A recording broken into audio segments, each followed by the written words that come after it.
This analysis report explores a potential 600% stock upside for Intensity Therapeutics, or INTS.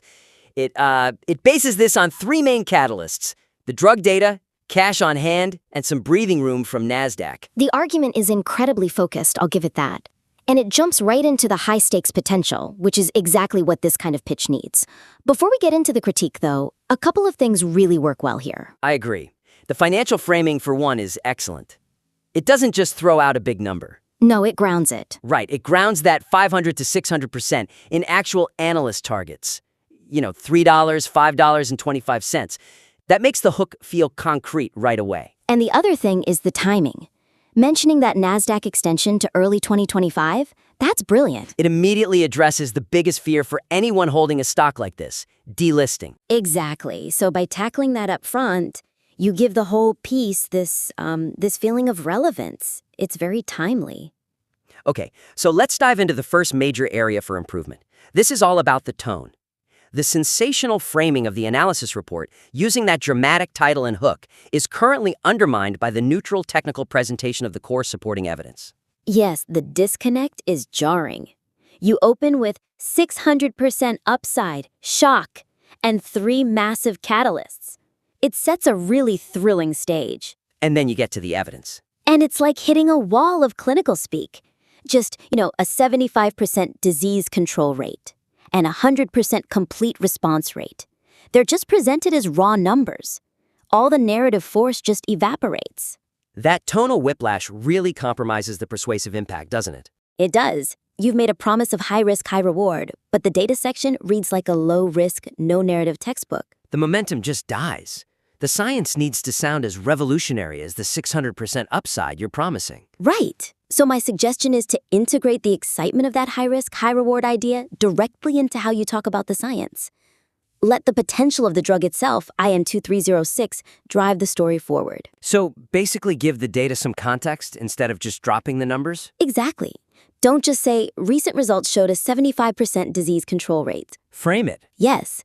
Frame it within the kinds of cancers being treated.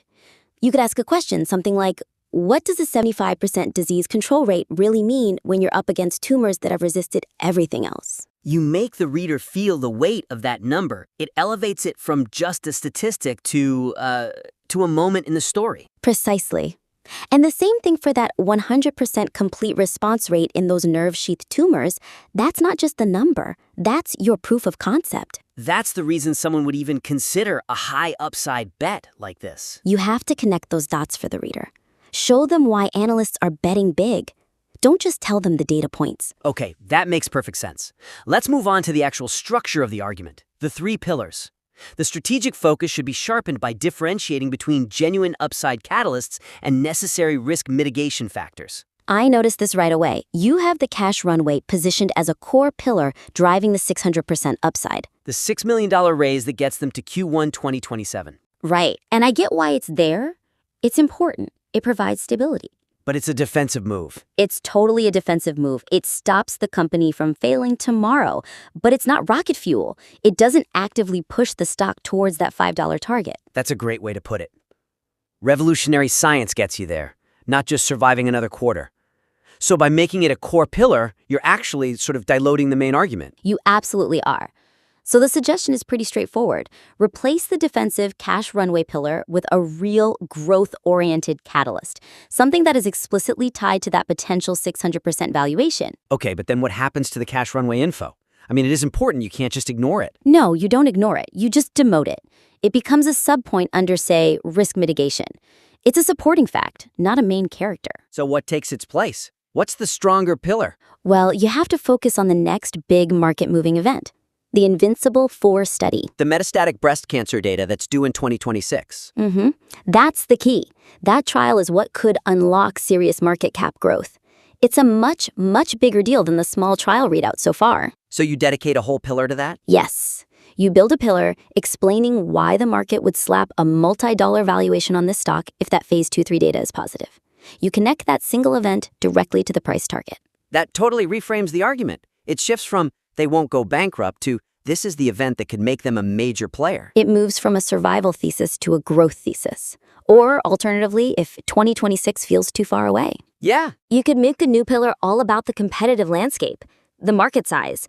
You could position INT2306 against all the other treatments that have failed, really hammering home the high reward potential from a market perspective. That also justifies the big number. Both of those are much stronger. Okay, let's build on that idea of sophistication and look at the risks section. Isolating the risks in a dedicated, concluding section minimizes the analysis report's perceived robustness and makes them appear secondary to the bullish thesis. Yeah, when it got to section 3, the risks, keep it real, it felt, obligatory. Like a disclaimer at the end of a commercial? Exactly. It lists all the critical issues. It's pre-revenue, it's volatile, there are technical gaps. But because it comes right before the bullish conclusion, it feels like you're just checking a box. And that unintentionally hurts your credibility, right?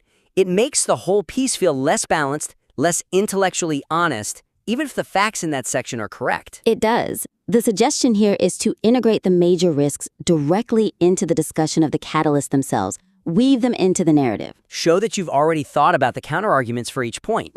It moves the whole thing from a pitch deck to a serious investment memo. So let's walk through an example. When you're talking about Pillar A, the invincible drug, Right. you should immediately bring up the pre-revenue status right there. You can explain that the wild volatility is just a natural part of the game when you're betting purely on the science. Without revenue, there's no floor. That's a strong way to do it. You turn a weakness into a structural context. It shows you understand the mechanics of a biotech play like this. And for the NASDAQ Lifeline pillar? Same idea. You have to acknowledge the stock's volatility right alongside the extension news. That lifeline is great, but it doesn't stop the stock from being a roller coaster. It doesn't mean it's suddenly safe from huge daily swings. And you could even get more specific. You could talk about the technical levels traders are watching. You absolutely should. Explain the difference between the stock holding support at, say, 48 cents versus the risk of it filling that gap down to 46. Showing that level of detailed technical awareness proves you're not just a cheerleader. It proves you're a real analyst. You've weighed the precise mechanisms of failure right next to the mechanisms of, explosive growth. This is really strong material with huge potential, just like the stock you're covering.